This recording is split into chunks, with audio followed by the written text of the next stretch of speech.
Nesse vídeo eu vou falar por que as pessoas não fazem aquilo que é óbvio, as coisas óbvias. Esse é um assunto recorrente no meu consultório e eu quero compartilhar com você as minhas impressões e o que eu tenho trabalhado em consultório quando se trata de obviedades.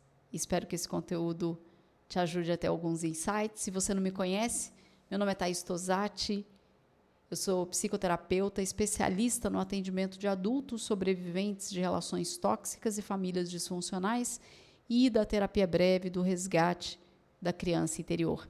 Toda quarta-feira eu trago vídeos aqui ao meio-dia sobre assuntos recorrentes de consultório e eles são votados, os temas são votados lá no meu Instagram, @Thaís_Tosatti, toda segunda-feira. E o tema é sobre o óbvio. Bem, então vamos dar um passinho atrás sobre essa história do óbvio, que eu ouço coisas do tipo, eu não acredito que essa pessoa fez isso, mas é óbvio que ela percebeu que eu estava triste, com raiva, chateado, não gostei daquilo que ela fez, ela devia ter feito aquela outra coisa, porque é óbvio, né? Isso é falta de bom senso. Então vamos lá. Bem, pensando que a minha proposta de trabalho, ela tem como, digamos, foco, objetivo, ajudar esses adultos sobreviventes a fazer a sua trajetória de individuação, de desenvolvimento da sua identidade. E por que disso?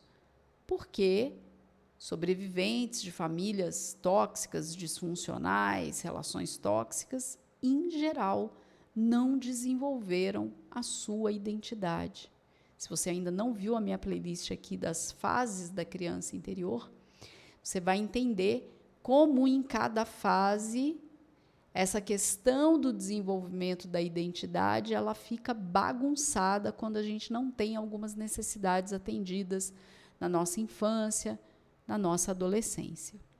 E aí vai chegar na vida adulta com uma identidade não construída. Então, a individuação vai falar desse lugar onde eu entendo quais as necessidades não foram atendidas na minha infância, que era necessária para aquela fase em específico, e como isso está impactando a minha vida adulta agora.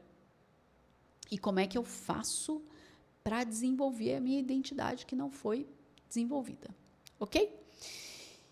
E aí, onde que esse óbvio entra nessa história?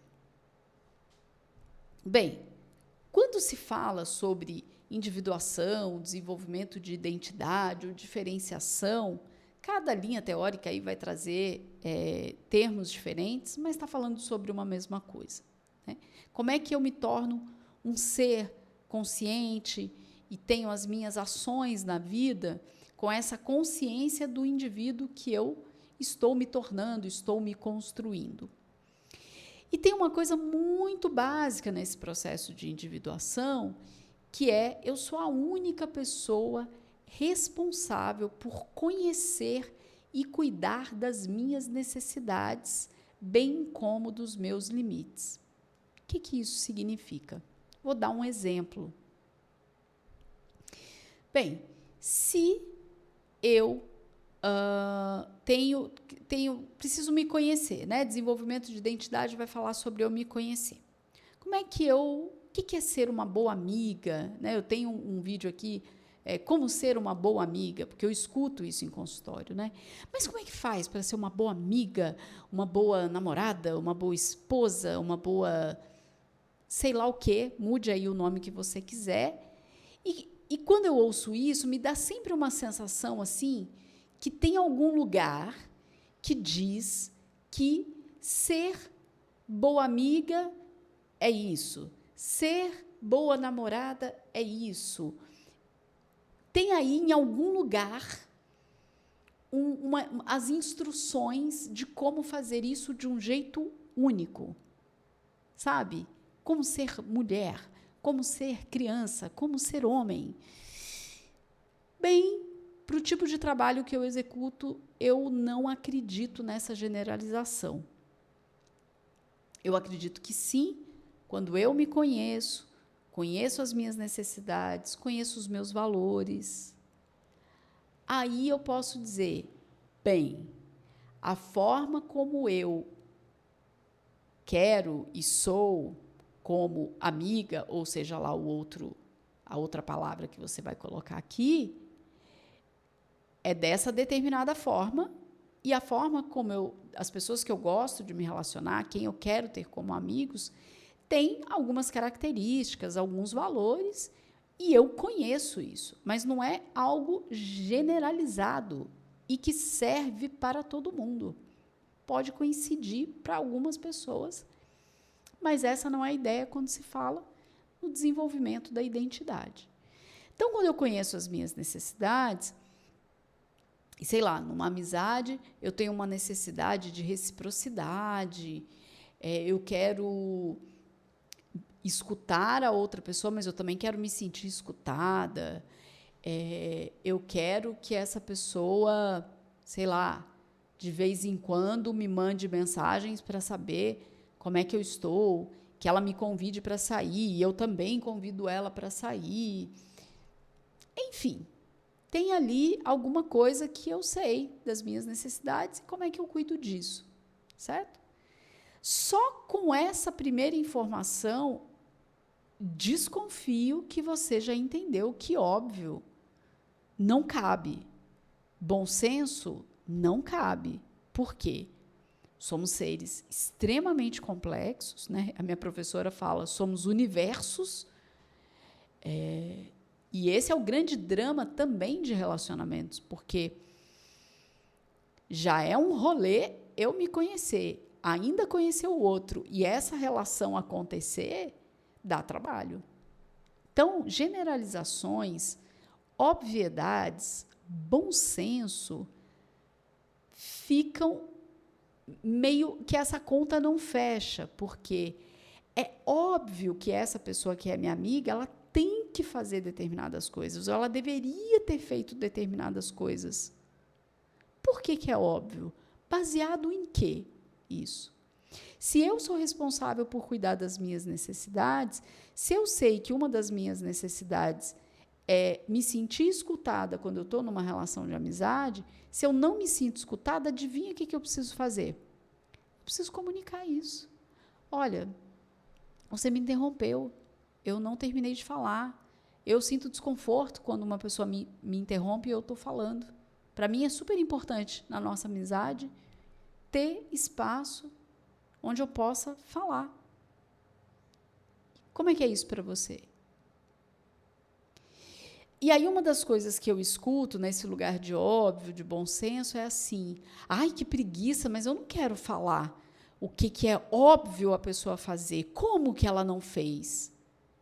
Olha, gente, tem um recorte que fizeram um Reels no Instagram, que é eu não sei se a pessoa realmente é psicanalista, mas é um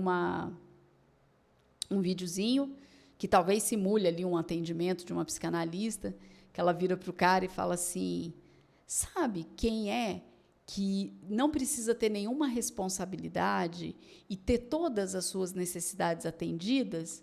Aí ele responde alguma coisa como, um rei? Ela falou, não, um bebê. Gente, é exatamente isso. Uma pessoa que, em geral, está nessa história de que o óbvio não está sendo feito, que o outro não está tendo bom senso, que eu não quero ficar pedindo coisas óbvias que a pessoa devia saber, isso é denúncia da sua criança falando, da sua criança tendo necessidades. E não tem nenhum problema sobre isso.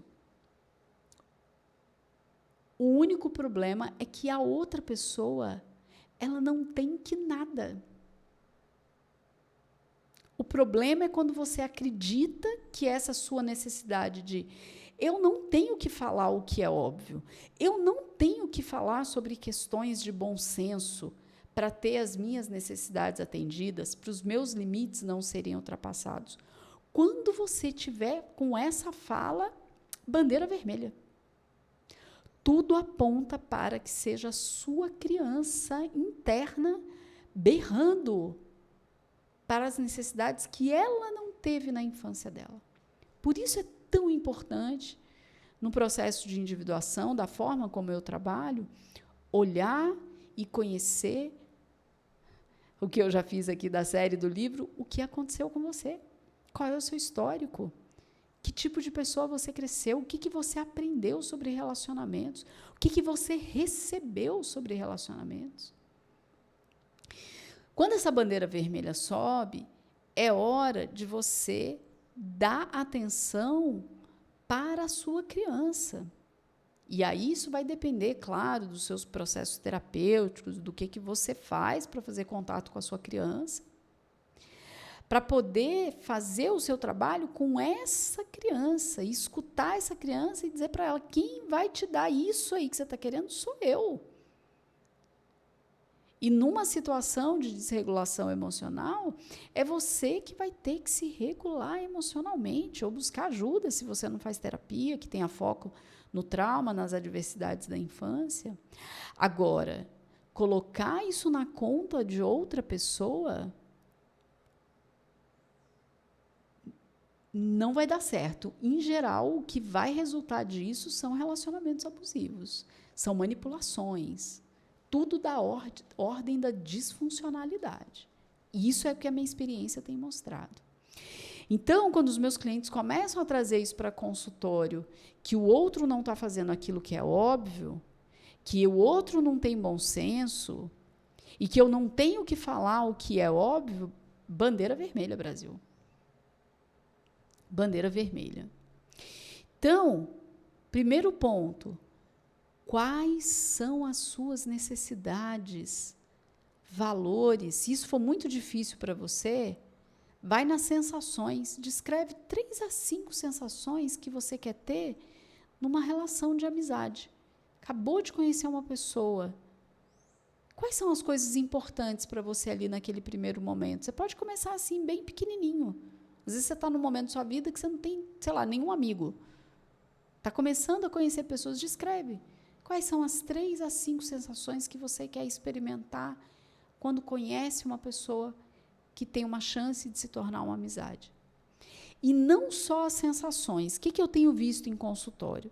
Existem algumas palavras, eu acho que eu já trouxe isso em alguns vídeos, aliás, em muitos, que é como que o vocabulário do sobrevivente é bagunçado também, no caso, né? Porque é muita coisa bagunçada no caso do sobrevivente.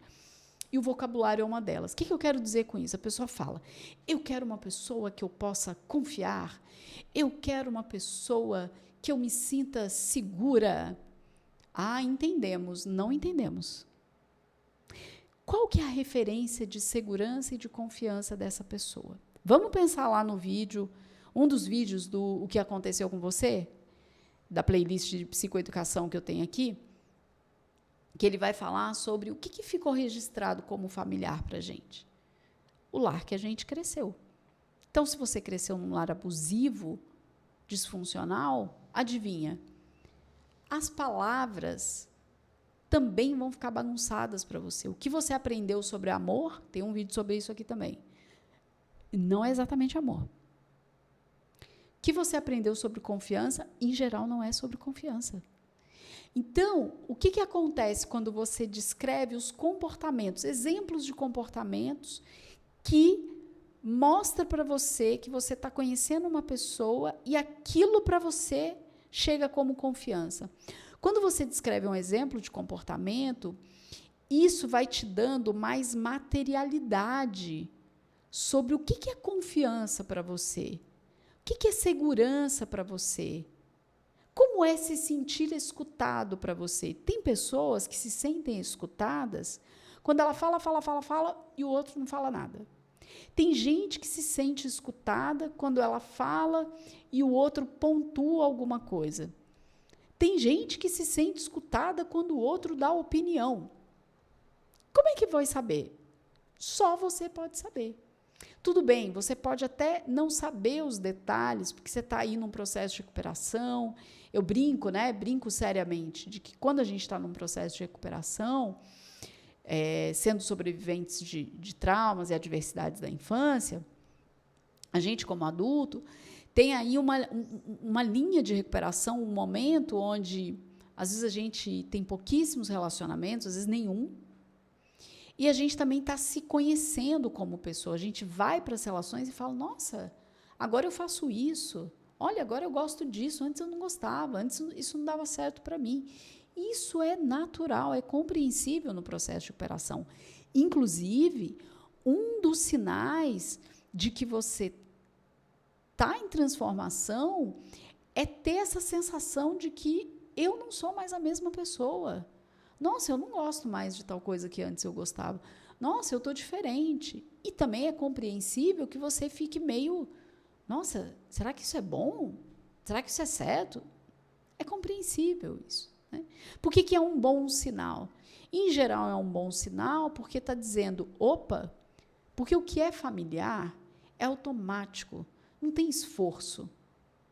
É por isso que sobreviventes repetem tantos relacionamentos abusivos, tem tantas repetições de relacionamentos abusivos, não só amorosos, mas de amizade, de trabalho, há uma infinidade, é super democrático, é muito triste isso, mas é a realidade. Quando você começa um processo de recuperação, que inclui processo terapêutico, os 3 pilares de autocuidado, sono, alimentação saudável, atividade física, você começa também a ser uma pessoa diferente. E aí você vai dizer, nossa, eu gostava de tal coisa, agora eu não gosto mais. Tudo bem. Isso é vivo, isso está em transformação. Mas se conheça em cada fase que você está. E descreva os comportamentos das sensações que você quer ter em uma relação. E daquilo que você pode e quer oferecer em uma relação. Porque relação é via de mão dupla. Certo?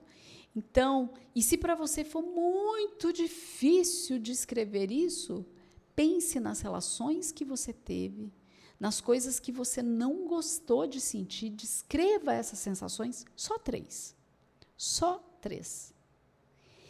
E dessas sensações, dê exemplos de comportamento. Nossa, eu senti isso quando a pessoa fez tal coisa. Nossa, não gosto disso, não quero ter isso na minha vida. Tá tudo bem.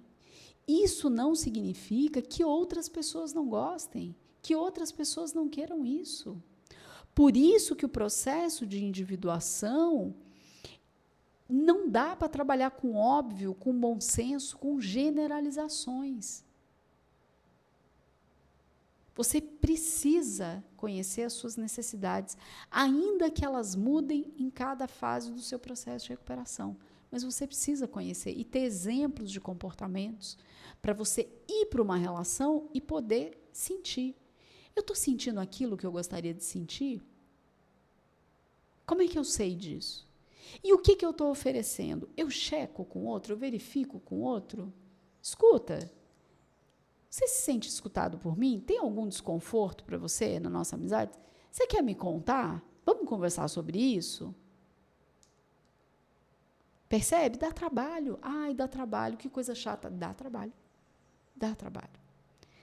Agora, é também uma baita de uma oportunidade para você aprender a ter conversas difíceis, para você poder identificar quem é você nesse momento da sua vida, que tipo de relações você quer, que tipo de relações você não quer. Agora, o que eu vejo que não tem dado certo é a galera que fica nesse lugar de, mas isso é óbvio, mas tem que ter bom senso, mas eu não tenho que pedir, mas eu não tenho que falar, a pessoa tem que adivinhar. Gente, esquece. Quem precisava se antecipar e adivinhar para cuidar de você em alguma fase da sua vida era você bebê. Era você criança ali na primeira infância. Esquece.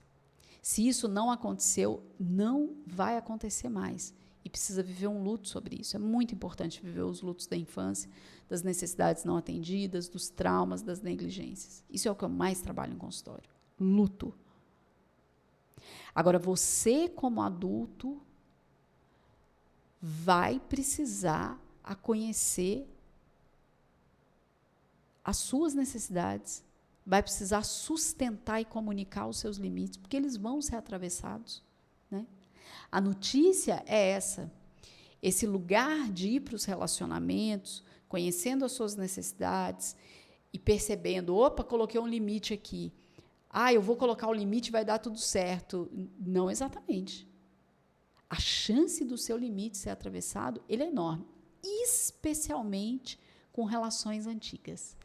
Especialmente, porque, em geral, é ali que você vai conseguir fazer minimamente uma distinção de quem gosta e quem não gosta de você. Se você não viu o meu vídeo, as 4 coisas que vão acontecer quando você começar a fazer terapia, lá tem exatamente esse item.